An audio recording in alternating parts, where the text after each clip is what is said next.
Hello, hello, and welcome to ohmTown Daily, Season 2, Episode 342 for December 8th, 2023. I am Mayor Watt, that is ohmTown.com, the sentient AI is on break, and I am going to get right into today's articles. Today we're going to be talking about physicists that link molecules for quantum computing. CRISPR, and I think I spelled it wrong in the title, so when you vote, talking about CRISPR, gene editing therapy approved, a scale Wolverine figure, nerds, CosMcs, a flop, Tyrannosaurs like drumsticks, Google shutting down podcasts, is Gemini really that great? Godzilla is huge right now, I think it's all the radiation. Backyards are biological zoos. And space cadets, space plane going into space. That and maybe some more. Next on ohmTown Daily.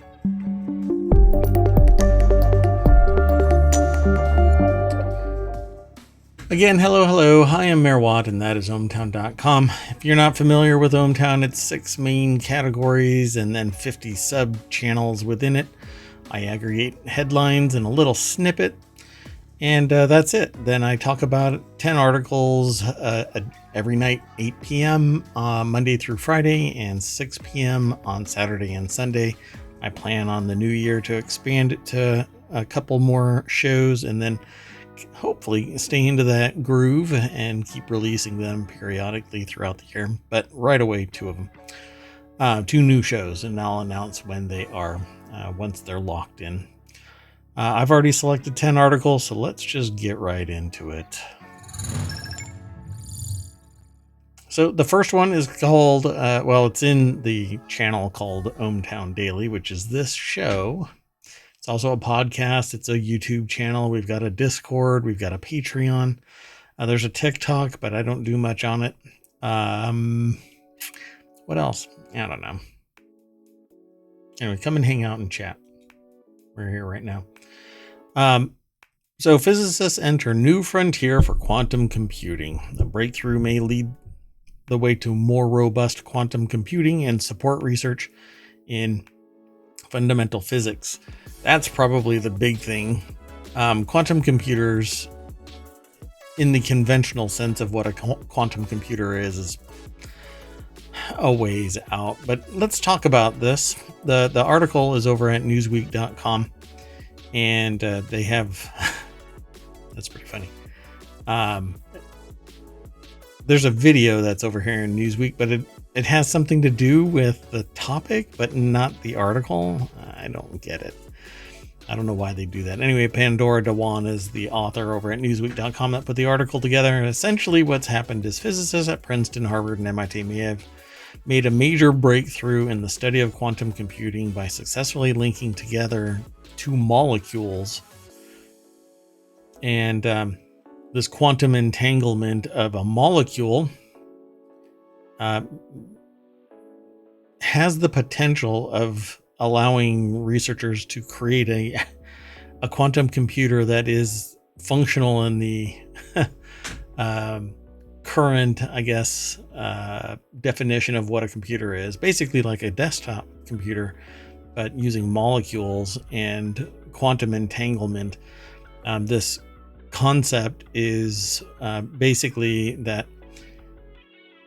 a quantum computer uses qubits, and these are superposition entities. In this case, it would be molecules that have multiple qubits within them, and they call this superposition spooky action at a distance, because when you have 2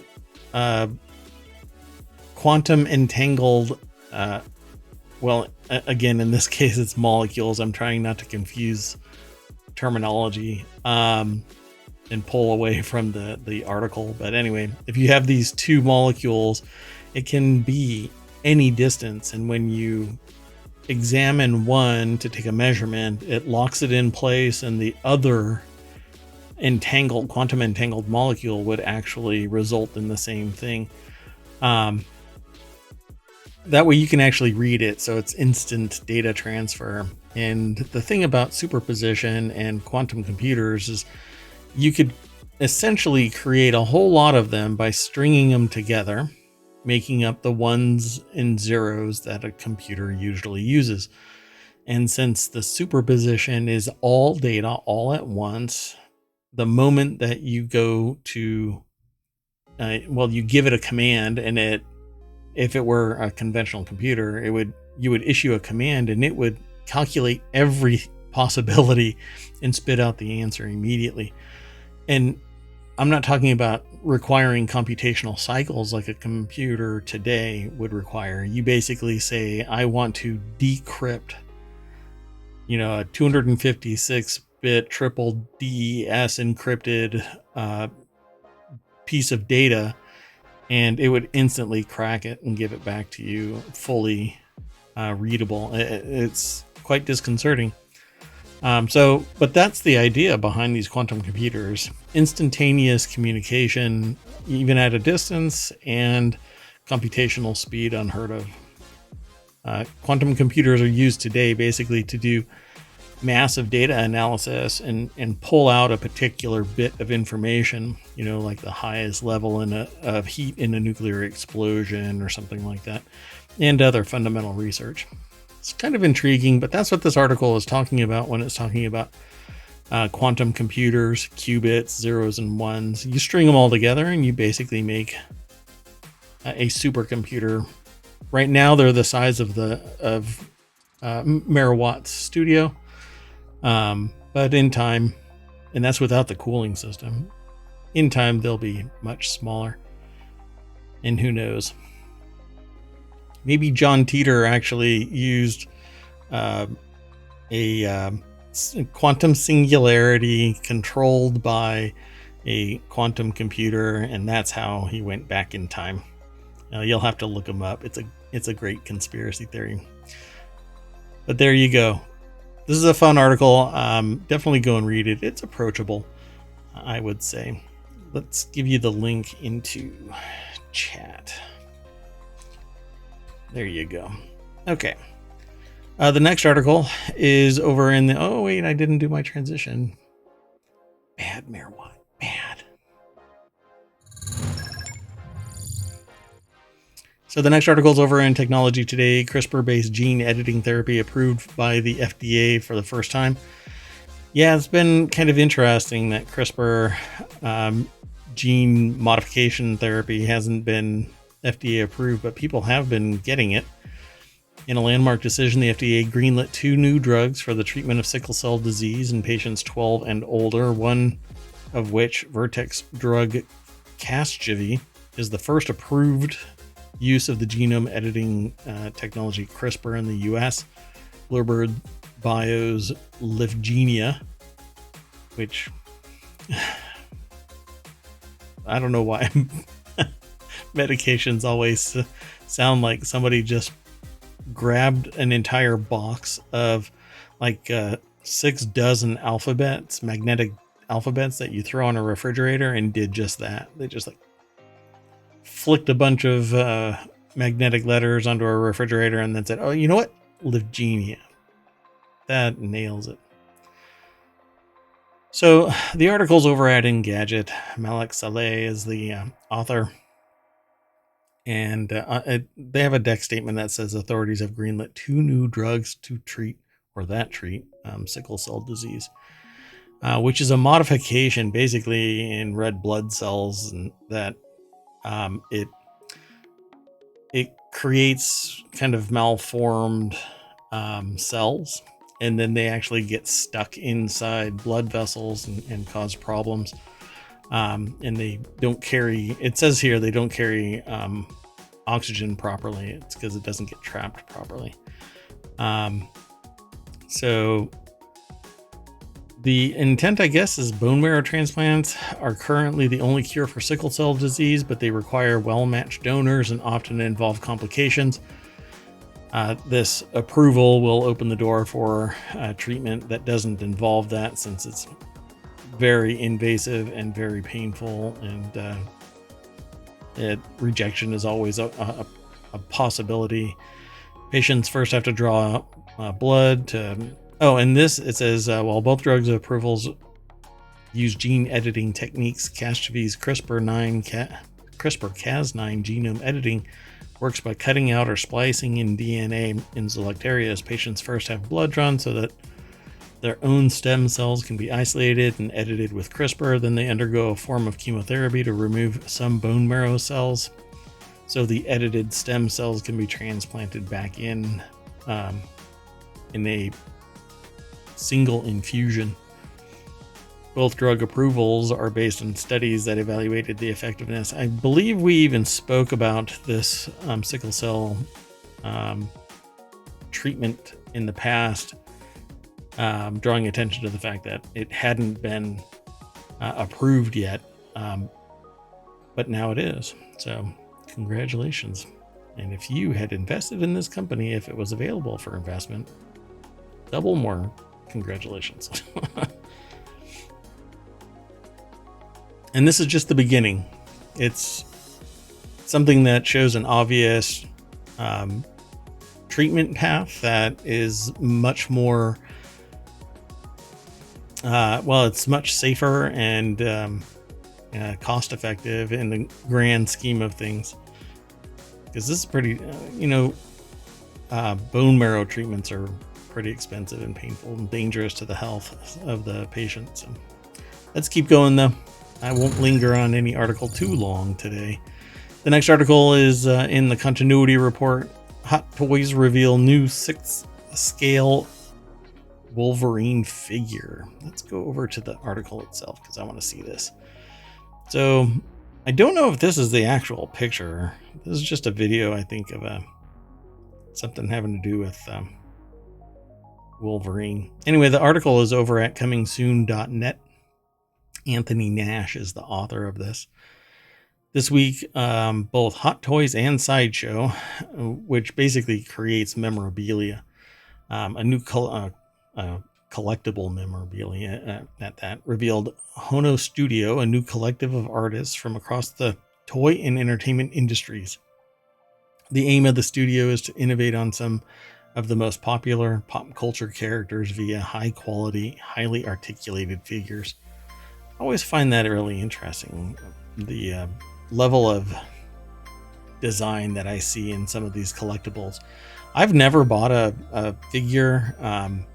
I've subscribed to like Loot Box or Loot Crate, but I've never actually bought any of these. And over the years, I've seen really detailed figurines being made.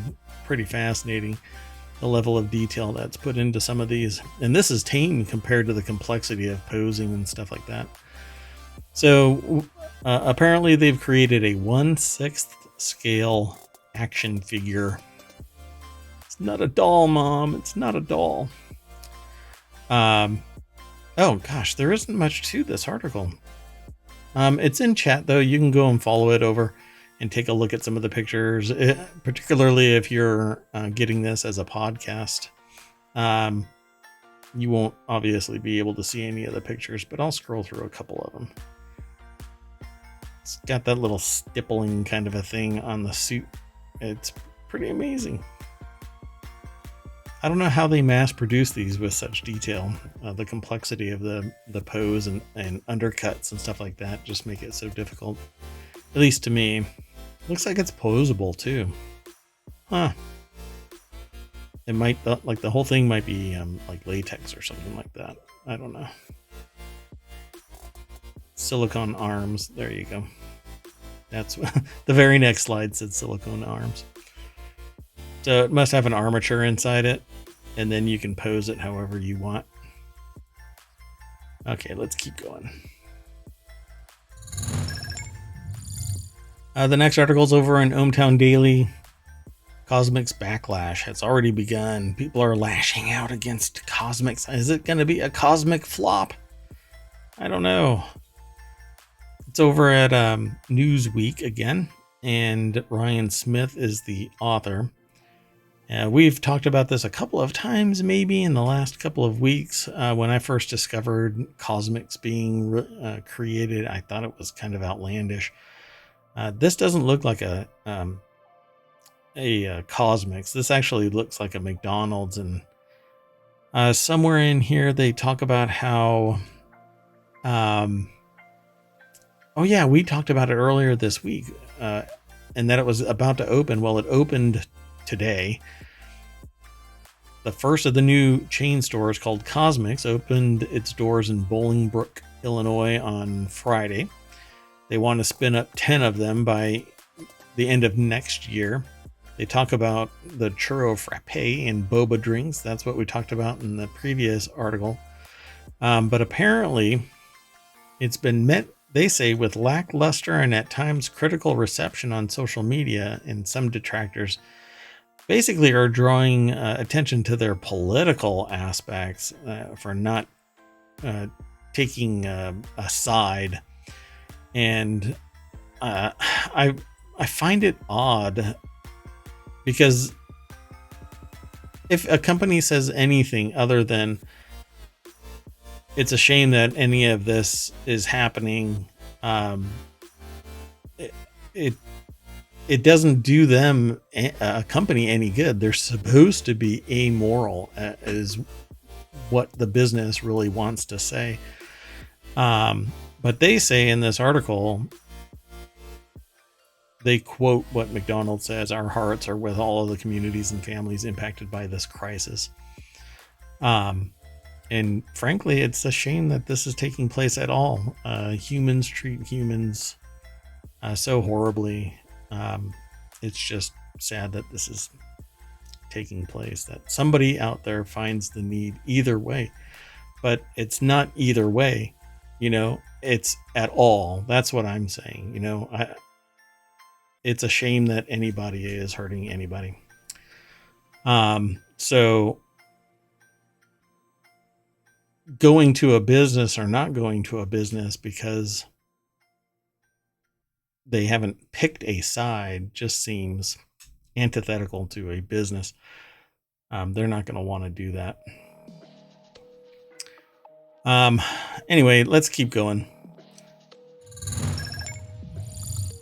It's so weird that they tagged the two, like the article talks about their political alignment versus people not going to the store, and they conflate them both together about it being lackluster.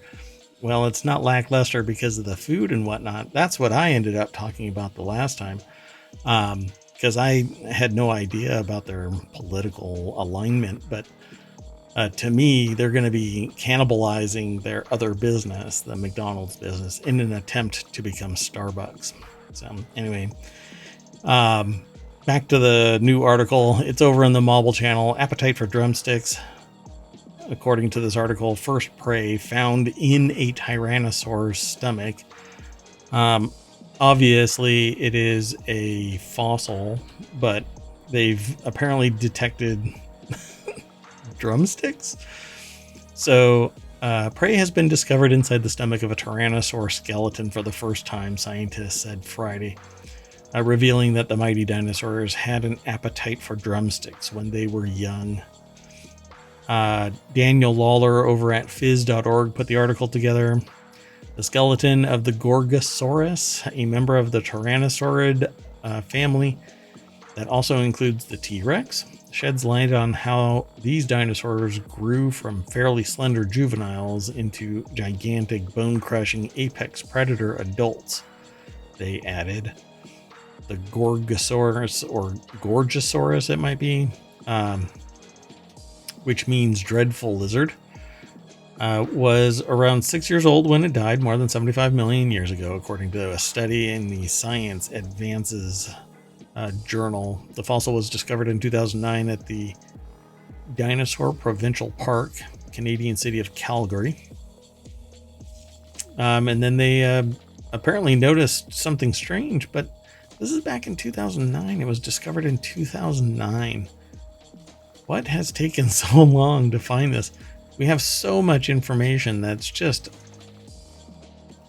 unexamined. It's mind-boggling. And if it takes, 14 years to get to it, for crying out loud.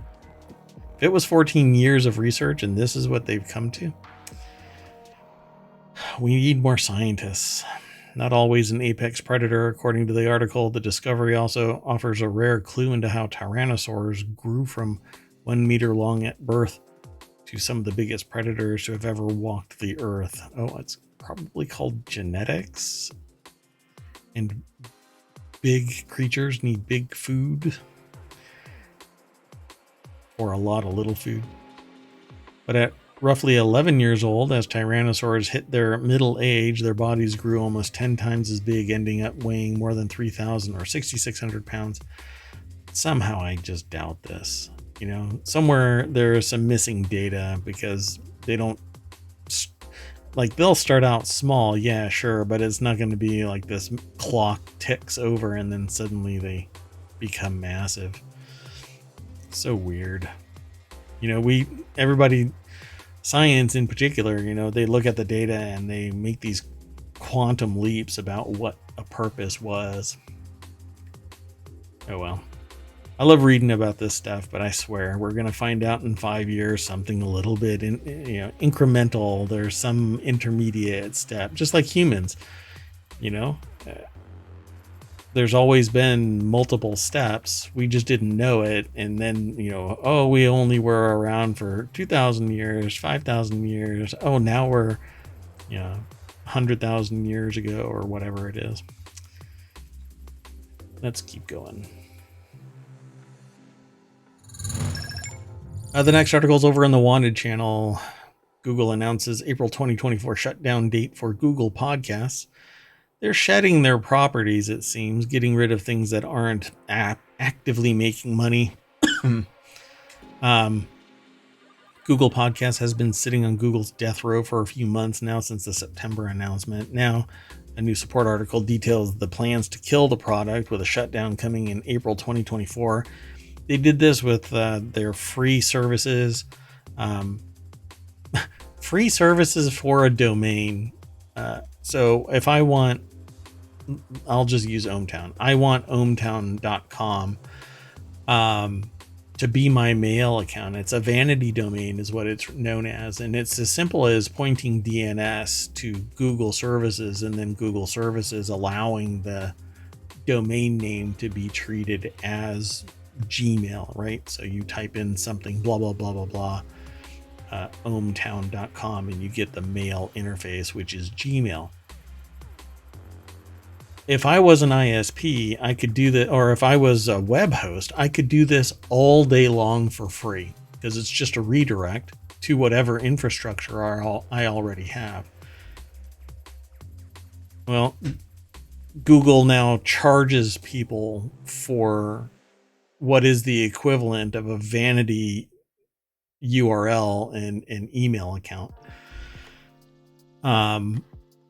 And pointing a DNS, and it's $5 per month per user, right?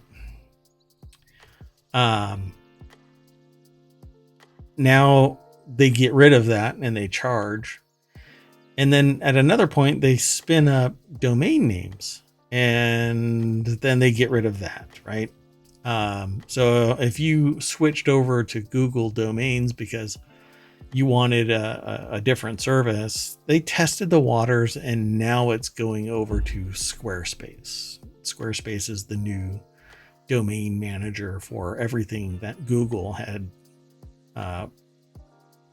enabled monitoring of, management of. It's just a big test, and people expect the performance, and then they just hamstring them. Now, it was a long time for the free email. That service went away, but to charge for what it essentially is DNS routing, which can be automated, it's just, to me, it's just greed. So whatever. Now podcasts are going away because it's probably not making enough money. The article's over at arstechnica.com. Ron Amadeo is the author. Google Podcast has been sitting on Google's death row for months, 2016 to 24, so it only took 8 years, right? Google's third attempt at podcasting app after the Google Reader-powered Google Listen, that imploded, and Google Play Podcasts, that imploded. And the product is being shut down in favor of podcast app number 4, YouTube Podcasts, which launched in 2022. ohmTown used to be hosted there for a short stint, but because I use Apple Podcasts and I host it elsewhere and it distributes to about 20 different places, I stopped it on YouTube Podcasts because I'm already hosting the show there. So if you want to watch the video, you go there. If you want to download the podcast, you basically use a podcatcher and point it nearly anywhere, except now Google Podcasts, because it's going to be YouTube Podcasts. So with the shutdown of Google Podcasts coming, we might assume YouTube Podcasts is ready, but it's still pretty hard service to use. The author says, I think all the core podcast features exist somewhere, but they are buried in several menus. For instance, you can go to youtube.com/podcast where you'll see a landing page of podcast episodes, but there's no clear way to add podcasts to a podcast feed, which is the core feature of a podcast app. Yes, that's one of the reasons why it stopped bothering. Because it's actually just a flag. A podcast is actually just a flag on the video that you upload to YouTube. So it plays just the audio component of it, I would assume. It would be brilliant if it was both, and you could choose, flip back and forth if you want. Basically a YouTube video, except you don't have to sit on the page like Twitch. If I want to just lurk, I actually have to leave my tablet open so that the stream plays. Anyway, there's so much that I think every service can do a little bit better, but it's all about the cost that's associated with dedicating staff to do it and other things that they're doing. So YouTube still only prioritizes the regular YouTube subscription buttons, meaning that you'll be polluting your video first YouTube subscription feed with an audio first podcast content. Again, it's another reason why I stopped doing it, because it was basically going to be cannibalizing the podcasts in other services like Apple's. Okay, so just be prepared, folks. If you've been using Google Podcasts for any amount of time, I auto distribute to it, but I don't think I get much activity from it. You will be losing this in April. Ta-da! Let me throw this link into the chat. I did not do that. Okay, let's go on to the next article. This next article is over in the Wanted channel. Round 2, we test the new Gemini-powered Bard against ChatGPT. Now, it's not me testing it. I'm going to go over to Ars Technica as well here. And Kyle Orland is the author of this. The deck statement is, we run the models through 7 categories to determine an updated champion. And so it says, back in April, Ars Technica ran a series of useful and somewhat goofy prompts through Google's Palm-powered Bard chatbot and OpenAI's slightly older ChatGPT-4 to see which AI chatbot reigned supreme. At the time, they gave the edge to ChatGPT on 5 of 7 trials, while noting that it's still early days in the generative AI business. So they ask 5 dad jokes, I guess. Yeah, right, 5 dad jokes.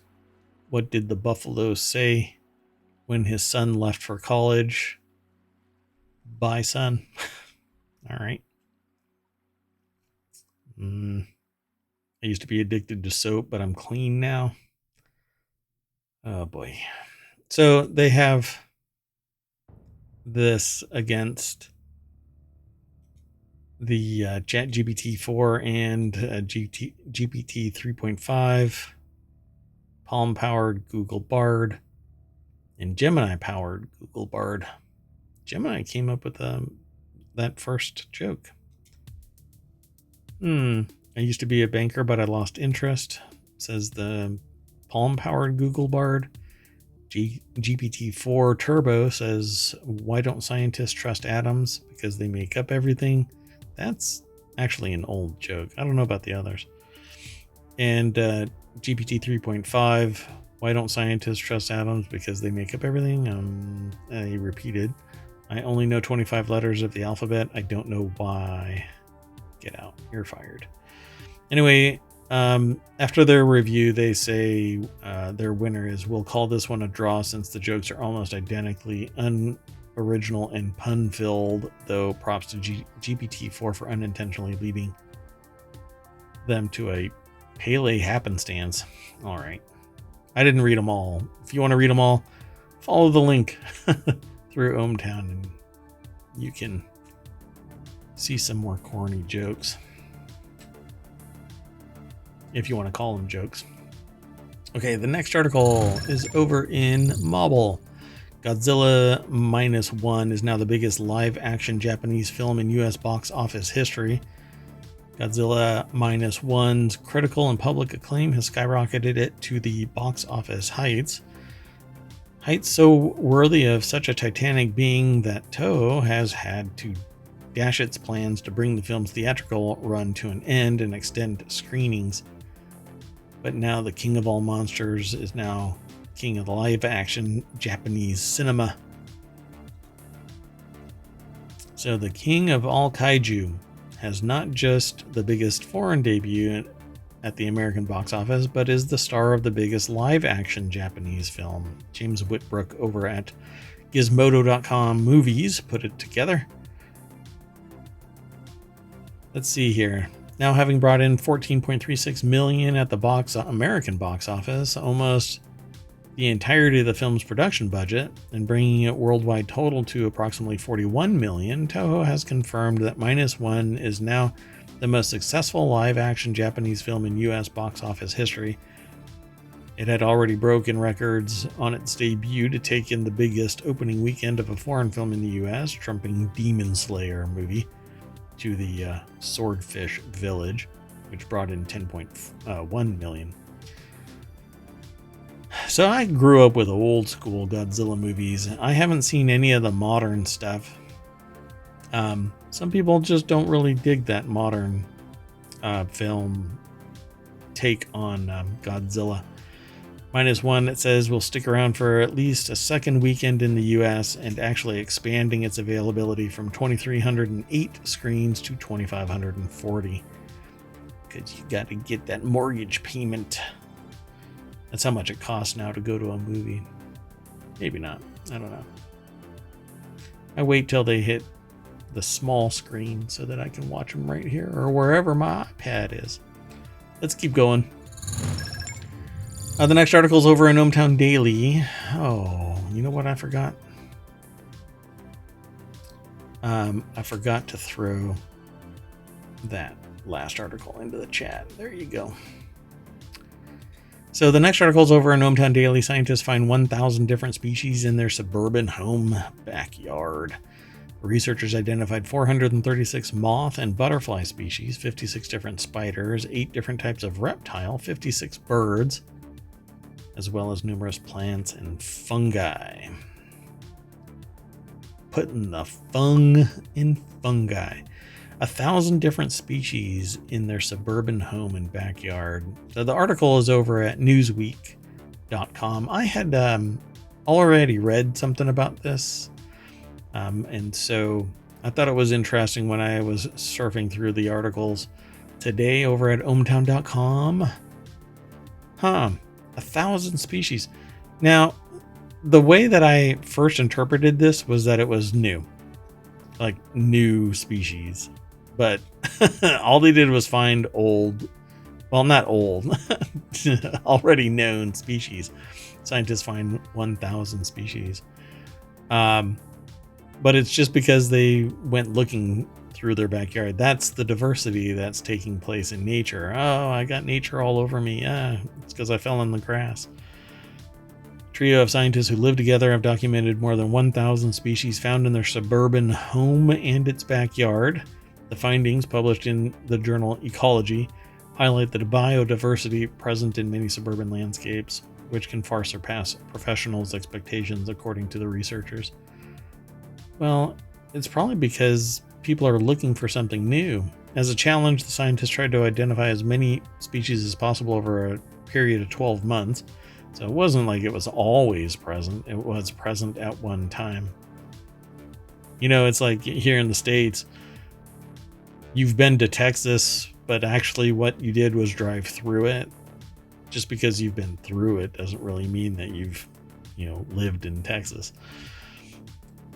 In total, they documented 1,150 unique species of animals, plants, and fungi that probably traversed it. Most of it is the living live animals just kind of skimming through the yard. After about 60 days of surveying, they'd already discovered 777 species. And as they kept on rooting around, they found all the rest. The house was a complex ecosystem of species interacting. We stumbled upon the moth Scatocressus inumera, which is a caterpillar, or as a caterpillar spends its whole time feeding inside the dung of a brush-tailed possum before emerging as an adult. They found that in the house, maybe in the backyard. How about the Paralyrgus concolor? Is another moth species whose caterpillar lives in spider webs and devours spider poop to survive. Spider's poop? What the heck? I guess everything poops, right? Every animal poops. But it's an insect. Spiders poop. I don't know if I can finish the show. I only have one more article and I Here, I'll do it. Hold on. Spiders poop. There's a book called Everybody Poops or something like that. Anyway, this is really freaking me out. Okay, now I'm going to end up reading about spider poop tonight. Yeah, it's early. Oh, well, yeah, it's a little bit early. Anyway, let's go on to the last article for today. This one's in the Mobile channel. How to watch SpaceX launch Space Force's space plane for the first time into space. That's not actually in there. I just wanted to say space again. For the first time, SpaceX Falcon Heavy will attempt to deliver the Pentagon space plane to low orbit. The mission marks the 7th for the mysterious spacecraft, aiming to expand the Space Force's knowledge of the space environment and test new technologies in space, thus using SpaceX to launch it into a space plane into low Earth orbit in space. I don't know, the space to desktop or web page density is pretty damn high. The article is over at gizmodo.com. George Dvorsky is the author. This is like the old school shuttle. Interesting. I think this is the one where it just kind of glides back down, but they launch it in a different way. It doesn't have its own rockets, I don't think. Anyway, the Falcon Heavy is slated for a launch at 8:15 p.m. Eastern on Sunday. So if you download the podcast and you're listening to this, then you should know that on Sunday, December 10th, from Launch Complex 39A at Kennedy Space Center in Florida, Both side boosters will attempt vertical landings shortly after launch. Falcon Heavy is essentially 3 Falcon 9 rockets strapped together. The last one, I think, kind of blew up or something like that. I don't know. The event will be live streamed on SpaceX account on X, which is formerly known as Twitter, and I cannot believe that I actually acknowledged X. This is a weird looking plane. The fairing holding the space plane, that's going to be put up on the rocket, and then this thing, all of this cowling is going to drop off. The USSF 52 mission will deliver the X-37B space plane, a project evolved from the earlier X-37A, developed by NASA in the late 1990s, operated by Air Force Rapid Capabilities Office and the U.S. Space Force. The uncrewed Boeing-built spaceplane is designed for reusability and is capable of atmospheric re-entry and landing on traditional runways. I think that it's just the predecessor to our alien orbital combat missions. Dun, dun, dun. Okay, well, like I said, I love a good conspiracy. This upcoming mission marks SpaceX's 92nd for the year 2023, inching closer to CEO Elon Musk's ambitious target of 100 launches within the year. With several weeks remaining, the company appears to be on track to potentially reach this significant milestone. Yeah, it's kind of surreal, you know, high tech, high science fiction kind of thing. Whenever I think about so many rockets going off into space and coming back, I think of Gattaca, which is kind of a dystopian future movie. I can't remember if it's based on a book or if it became a book afterward. I don't know. But Gattaca is a fun watch if you're into that kind of thing. It has legs. I mean, it basically is highlighting what's going on nowadays. Except in this case, there is some semblance of protections on genetic information, except for 23andMe releasing nearly 7 million people. Well, they didn't intentionally, they were breached. 7 million members' DNA information, genetic information was leaked. Anyway, has nothing to do with this article, so I am gonna hop into the party bus and drive back down Main Street. And these were all really interesting articles that I wanted to talk about, but no, standards requiring renewable clean energy to be truly clean will drive economic growth. Smile Direct Club ends operations effective immediately, but what about the customers? This was like a print-on-demand kind of, I think, alignment thing. Nearly half of men think that they can safely land a plane in an emergency, according to a survey. This is like the survey of hubris. Netflix co-CEOs Ted Sarandos and Craig Peters set to each receive a pay package worth $40 million. Hey, folks. $40 million in 2024.